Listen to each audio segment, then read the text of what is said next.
सो हाय again. अभी तक हमने क्या देखा था कि लीनियर रिग्रेशन बेसिकली एक एल्गोरिदम है विच इज़ यूज्ड फॉर, ठीक है, which is used for predicting the continuous variable. ठीक है, ये हमने देखा था। और how does it do that, ये कैसे काम करता है। बेसिकली ये क्या लेता है, कुछ इनपुट फीचर्स लेता है। एज फॉर एन एग्जांपल, जैसे कि अगर घर है आपका and you want to sell it, तो क्या हो सकता है इनपुट वेरिएबल्स में, क्या क्या हो सकता है। रूम, फिर किचन कितने हैं, बेडरूम्स कितने हैं, बाथरूम कितने हैं, फिर आपका जो बेसमेंट एरिया है वो कितना है, आपका बिल्ट इन घर कितने साल पुराना है, फिर डिज़ाइन क्या है। This all can be features. Sorry. फिर ये क्या करेगा, इन सबको एग्रीगेट कर देगा कुछ वेटेज दे के, कि इसको मान लो कि एक फीचर को ये W1 वेटेज देता है, इसको W2, इसको W3, W4, W5। बेसिकली ये सब नंबर्स है। इट कुड बी, जैसे कि as for an example, this could be 1, this could be 2.5, this could be 0.79, ये 69, ये 43। ठीक है। फिर इसको ये एग्रीगेट करता है एक बॉक्स के अंदर। ठीक है। सो ये इसके अंदर क्या होगा, ये बॉक्स के अंदर room times 1 plus kitchen times 2.5 plus so on. ठीक है। और इससे जो आउटपुट होगा उसे हम कहते हैं Y hat, sorry, Y hat, Y predicted. अब ये ऐसा तो है नहीं कि ये एक ही बारी में सच हो जाएगा, कि मतलब कि इसने मान लो आपके घर का असली प्राइस 5 लाख है, 5 लैक्स। और ये ऐसा तो है नहीं कि ये इतना स्मार्ट है कि पहली बारी में 5 लाख प्रेडिक्ट कर देगा। जैसे अपन ह्यूमंस में भी ऐसा ही होता है ना, कि इट टेक्स टाइम, हम एक्सपीरियंस से सीखते हैं। So the same applies to the machine learning algorithms. ठीक है। अब आ जाते हैं सेकंड पे। अब यहाँ से मैंने बोला था कि ये अपने आप को करेक्ट कैसे करेगा, कि मान लो इसने पहली बारी में 30,000 दिया है प्रिडिक्शन, कि आपके घर का भाव 30,000 है। मतलब आपको थोड़ा तो पता है कि हाँ, मेरा घर का भाव कम से कम 5 लाख तो जा सकता है। 5 लाख भी ठीक है, हाँ। और ये बताता है कि पहली बारी में 30,000 देता है। um, छोड़ो, अच्छा ये छोड़ो कि 5 लाख, ये आपके घर का नहीं, किसी और के घर का, आपने जो डेटा कलेक्ट किया उसमें एक घर का भाव 35 लाख है, और उसी घर का भाव ये लीनियर रिग्रेशन एल्गोरिदम जो है वो 30,000 प्रेडिक्ट करता है। तो ये इसको अपने आप को करेक्ट करना पड़ेगा ना, ताकि वो आगे जाके ये मिस्टेक्स ना करे। So how does it do that, वो वाला पार्ट अब आता है नेक्स्ट। उससे पहले मैंने ही बताया था कि ये जो है, कलर चेंज कर देते, कैसे कलर चेंज, ठीक है, कि ये जो लॉस फंक्शन है अपने आप को ये कितना गलत है उसको बताने के लिए एक लॉस फंक्शन का यूज़ किया जाता है। ठीक है। सो हमारे केस में लॉस फंक्शन क्या है, for continuous variable basically the loss function is mean squared error. ठीक है। इसकी कुछ प्रॉपर्टीज़ है जिसके लिए ये इसका यूज़ ज़्यादा हो जाता है कंटिन्यूस वेरिएबल्स के लिए। ठीक है। Continuous target variables, not continuous variable, continuous target. जैसे कि आप अपने केस में कंटिन्यूस टारगेट वेरिएबल क्या था, प्राइस। तो उस केस में बहुत सारे एरर फंक्शंस आते हैं, बट कंटिन्यूस टारगेट वेरिएबल्स के लिए ये ज़्यादा इंपॉर्टेंट हो जाता है। ठीक है। सो ये आपको डायग्राम दिख रहा है। सो जैसे कि देखो, ये है आपका, मान लो कि ये है प्रिडिक्टेड वैल्यू, ये मान लो प्रिडिक्टेड वैल्यू है 3 लैक्स, और आपके एक्चुअल वैल्यू क्या है, 5 लैक्स। ठीक है। तो आपका एरर कितना हुआ बताओ, एरर हुआ 2 लैक्स का, है ना। तो अब ये क्या करेगा, इंस्टेड डायरेक्टली बस 2 लाख एड्रेस करने के, ये क्या करेगा कि इसका स्क्वायर कर देगा, मतलब कि 4 लाख स्क्वायर। ठीक है। मतलब कि द, अगर इसको हम मैथमेटिकली लिखे तो ये होगा। ठीक है। ये होता है, ये है लॉस फंक्शन। एस वन यहाँ पे भी आप देख सकते हो, ये है। इसके कुछ प्रॉपर्टीज है जिसकी वजह से इसका इंपॉर्टेंस बढ़ जाता है, वो अभी मैं बताऊंगा। ठीक है। चलो हाँ मैं बता ही देता हूँ, उसके बाद हम जो लर्निंग प्रोसेस है उसको खींचेंगे। तो बेसिकली होता क्या है कि कंटिन्यूस वेरिएबल में जब आप एम एस सी यूज़ करते हो, मीन स्क्वायर्ड एरर, तो उसका जो ग्राफ है ना, मान लो कि मैं अगर एक सिंगल वेरिएबल रखूँ, जैसे कि मैंने क्या बोला था कि रूम है, बाथरूम है, बहुत सारी चीज़ें हैं ना, मान लो इन सब को छोड़ के मैं बस एक वेरिएबल को पकड़ता हूँ, क्योंकि ह्यूमंस 2D और 3D में अच्छे से देख सकते हैं, उससे ज़्यादा में नहीं देख सकते। और 3D को भी छोड़ दो क्योंकि 3D नहीं सही है। तो अगर मान लो एक वेरिएबल में कोई पकड़ो, जैसे कि एरिया, बेसमेंट एरिया, ठीक है, तो फिर क्या होगा, तुम्हारा लीनियर रिग्रेशन मॉडल क्या करेगा कि इसका जो प्रेडिक्शन वाई हैट होगा वो क्या होगा, वेट टाइम्स कुछ वेट टाइम्स उसका स्क्वायर फीट एरिया, है ना, प्लस सम बायस। बायस का भी इम्पोर्टेंस है, बहुत इम्पोर्टेंस है, वो भी अभी मैं बाद में बताता हूँ। अभी के लिए एक्सेप्ट कर लो कि ये दिस इज अच्छा। बायस को हम और अगर किसी चीज़ में करना है, अगर बायस ना रखना है तो इसको ऐसा समझ लो, square weight corresponding to square area, और ये weight corresponding to some constant, ठीक है। या तो ऐसे पकड़ो या तो ऐसे, ये भी एक वेट है, बट ये क्या कर रहा है, कांस्टेंट को अप्लाई कर रहा है, बस इतना सा फ़र्क है।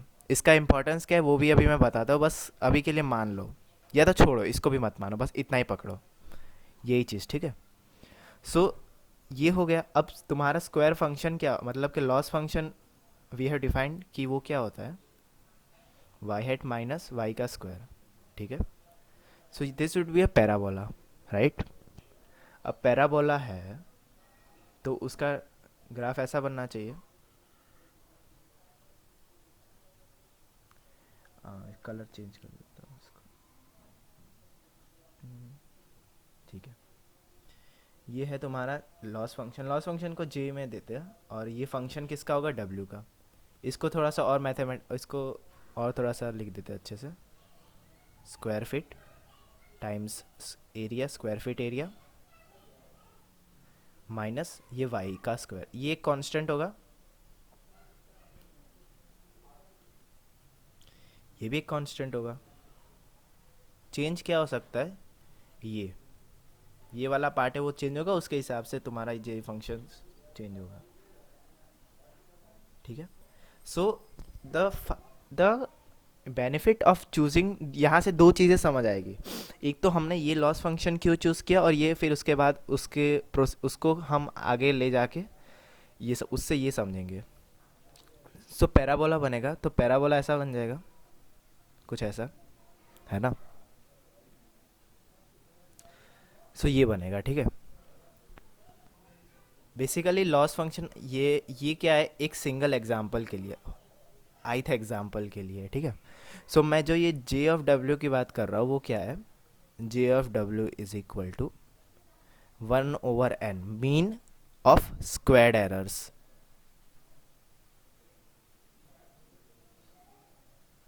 ठीक है।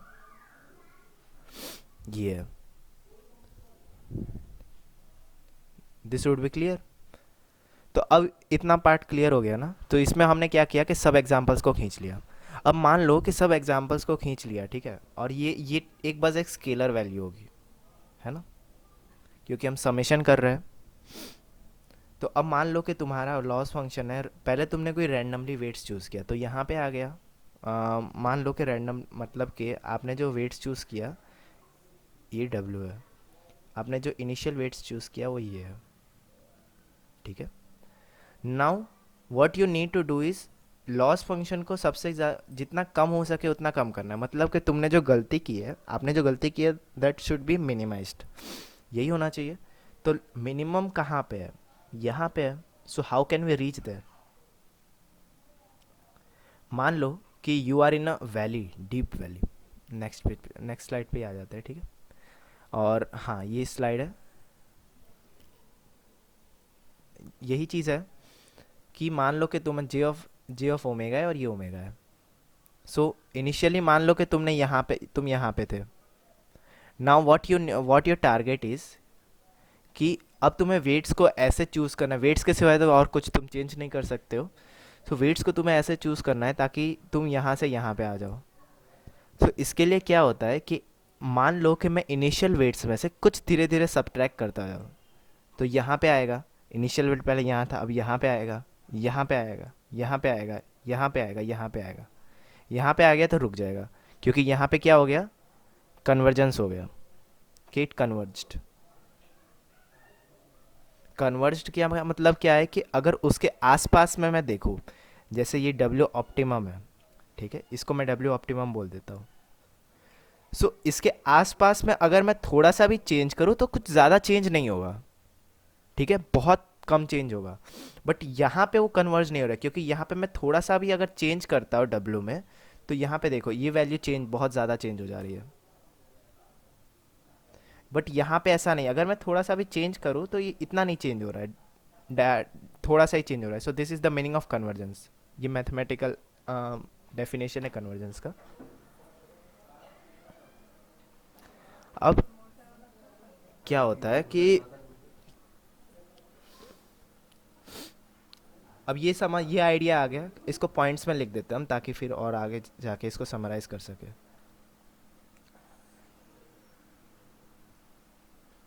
Choose initial weights,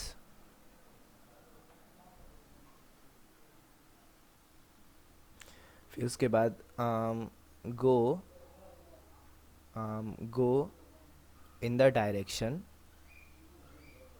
where the loss function is decreased, है ना, इज डिक्रीज्ड अंटिल, कब तक आप उस डायरेक्शन में जाते जाओ, अंटिल कन्वर्जेंस। सिंपल है, ठीक है। सो अब कैसे जाएंगे, अब यहाँ से यहाँ कैसे जाएंगे, दैट्स द थिंग, ठीक है। तो उसके लिए क्या होता है कि मान लो कि मैं ये पॉइंट के आगे एक टेंजेंट बनाऊँ, ये मतलब डायग्राम है बट सही, अच्छा मतलब समझ, यहाँ पे टेंजेंट बनाओ तो ऐसा टेंजेंट बन जाएगा। और अगर मैं ये टेंजेंट को थोड़ा सा स्केल कर दूँ, इतना ना करके इसको मैं बस मतलब कि मैग्नीट्यूड में इतना कर दूँ, ठीक है, मतलब कि इसको कोई कांस्टेंट के साथ मल्टीप्लाई करके ये हो जाएगा। टेंजेंट की डेफिनेशन ये होती है। इसको मैं स्केल कर दूँ, फिर उतना पार्ट में नीचे जाऊँ, तो क्या मैं यहाँ से यहाँ आ गया कि नहीं आया गया, ठीक है। अब वापस में यहाँ, अगर यहाँ पे मुझे पता चला कि यहाँ कन्वर्जेंस नहीं है, तो यहाँ भी मैं ये चीज़ कर सकता हूँ, यहाँ पे मैं एक टेंजेंट ले लूँ, उसको मैं स्केल कर दूँ थोड़ा सा, फिर उसके हिसाब से मैं थोड़ा सा और आ जाऊँ नीचे, है ना। यहाँ से यहाँ क्या हो रहा है, दो चीज़ें हो रही है, ठीक है। एक तो तुम्हारा, थोड़ा सा सॉरी थोड़ा गंदा बन गया बट बेर इट। अगर मैं ये वापस से देख लेते हैं, अगर मैं यहाँ से यहाँ जा रहा हूँ, ठीक है, ये जो डायग्राम, ये वाला जो पार्ट है ना, उसको मैं रेप्लिकेट कर रहा हूँ, तो यहाँ से दो चीज़ हो रही है। एक तो यहाँ से यहाँ पे लॉस, ये वाई डायरेक्शन में कम हो रहा है। वाई डायरेक्शन में कम होने का मतलब क्या, कि जे ऑफ डब्ल्यू चेंज हो रहा है, जे ऑफ डब्ल्यू डिक्रीज हो रहा है, ठीक है। और एक और चीज़ हो रही है, यहाँ से यहाँ भी जा रहा है, मतलब कि डब्ल्यू भी चेंज हो रहा है, ठीक है। सो हमें कुछ, मेरे को इंट्यूशन थोड़ा सा, मतलब कि थोड़ा सा आपको इंट्यूशन आ रहा होगा कि अब हमें क्या करना है। कि मैंने एक टेंजेंट ले लिया, टेंजेंट की डायरेक्शन क्या होती है, ऐसी होती है, ठीक है। मतलब कि जो पॉइंट होता है, अगर मान लो कि कर्व ऐसा है, तो यहाँ पे टेंजेंट की डायरेक्शन ऐसी होगी, यहाँ पे टेंजेंट की डायरेक्शन ऐसी होगी। टेंजेंट का मतलब क्या होता है कि tan of angle made by the vector with positive direction of x axis, है ना, ये होता है मतलब। तो एक्स एक्सिस के साथ पॉजिटिव डायरेक्शन में, positive direction of x axis मतलब ये वाला पार्ट, उसके साथ जो एंगल बना रहा है वो, तो ये डायरेक्शन इसके लिए यहाँ पे होगी और इसके लिए यहाँ पे होगी। सो अगर मैं टेंजेंट निकाल के उसके ऑपोजिट डायरेक्शन में जाऊँ, मतलब कि मैं, जैसे कि डायरेक्शन यहाँ पे है तो मैं इसके ऑपोजिट डायरेक्शन में जाऊँ, so I would be accomplishing all the things. So ये होता है आइडिया, आई नो थोड़ा सा मतलब कंफ्यूजिंग हो गया होगा शायद, बट इसको थोड़ा सा और मैथमेटिकली लिखेंगे तो और पता चल जाएगा। ये वाला पार्ट अभी के लिए रहने दो, मैं इसको अभी यहीं पे समराइज कर दूंगा। बट सो इसको हम अगर मैथमेटिकली लिखे तो क्या करेंगे, W इन केथ स्टेप, जो हमने लास्ट में यहाँ पे मान लो कि ये k-1 स्टेप पे यहाँ पे था, तो W ऑफ k स्टेप पे क्या होगा, ये होगा।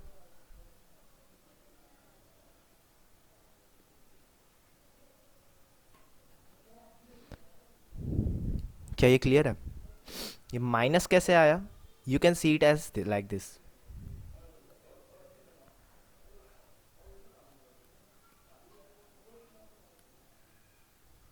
Now does it make sense? Tangent की ऑपोजिट डायरेक्शन में जाना, यही मैं बोला था, और उसको एक स्केल कर देना। सो अब ये जो k है इसको हम बोलते हैं ये, कुछ मैथ है बस, इसको मतलब थोड़ा सा और फॉर्मलाइज करने के लिए बोला गया।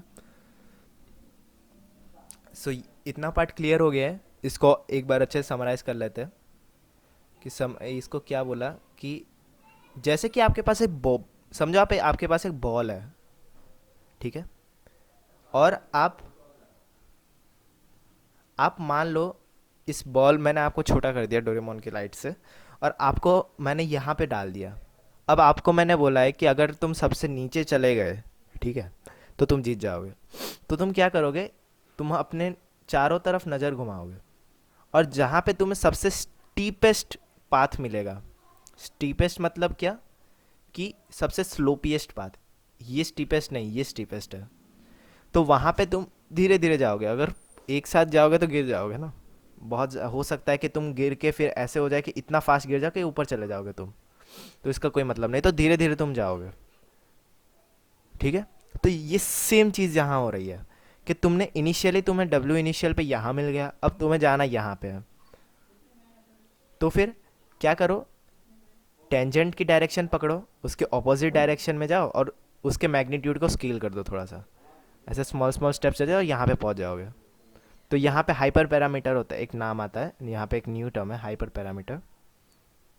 हाइपर पैरामीटर का मतलब क्या है, ऐसे पैरामीटर जो एल्गोरिदम में इम्पॉर्टेंट है बट उसको आप ट्रेन नहीं करते हो, जैसे कि W जो है उसको पैरामीटर बोला जाएगा। Y, because it is a trainable value, उसको ट्रेन करते हैं अपन। ट्रेन का मतलब क्या, कि हम उसको मॉडिफाई करते हैं, ये दिख रहा है ना, कीथ हाइड्रेशन में मॉडिफाई हो रहा है k-1 के कंपैरिजन में, ये मोस्टली मॉडिफाई नहीं होता है। So this is known as hyperparameter, और इसका इंपॉर्टेंस होता है स्केलिंग में। सो आई होप इतना समझ आ गया होगा, और अगर डाउट्स हो तो, कुछ समझ ना आया तो कमेंट में आप बता दीजिएगा। एंड या थैंक्स।